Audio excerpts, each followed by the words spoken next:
vele ngezandla ezimhlophe senze ngifikile ngithola ama-wrapping staff, ama-rap, ngithola amaphilisi iy'nhlungu, izinto ezinjalo. So ya kusamele, I think kusasa kusamele ngiye esibhedlela-ke ukuthi ngiyo-check-wa thoroughly. Sikhona ukuthi mhlawumbe usuke ababona nabazempilo abazokwazi ukuthi bakusize bakwenze i-check-up ukuthi umzimba wakho usesimeni esi-right yini, because I'm scared from Joburg to Durban.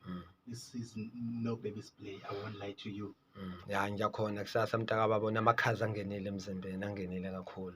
Mhlambe-ke masibheke emva kwalelo hambo, now that use-Durban, eDurban uzohlala noma usazobuyela eJoburg ngenyawo again? No, ngizobuyela nge-transport mntaka baba, ngizobuyela ngetekisi noma ngebhasi.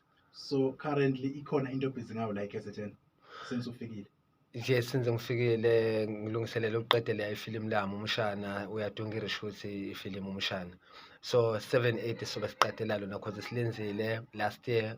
Mase soqeda nje I got dropped, cishe bangidubula bangithathela yonke into. And then bengisebenza ne-crew yaseJoburg, ne-transport ebesiyisebenzisa kwase-Joburg. So they run away basaba babuyele eGold, but soqedela manje ngo-7 and 8 July. Kodwa isikhathi umzuzu munye ngaphambi kokuthi bumbane ihora lesibili izofika intokazi sifundele indaba. After the news sisaqhubeka nayo indaba kamfowethu insizwa uma hamba ngeenyawo esuka eGoli aze afike eThekwini. Ikhona intokazi njengamanje ngoba bumbana ihora lesibili izosinikeza indaba.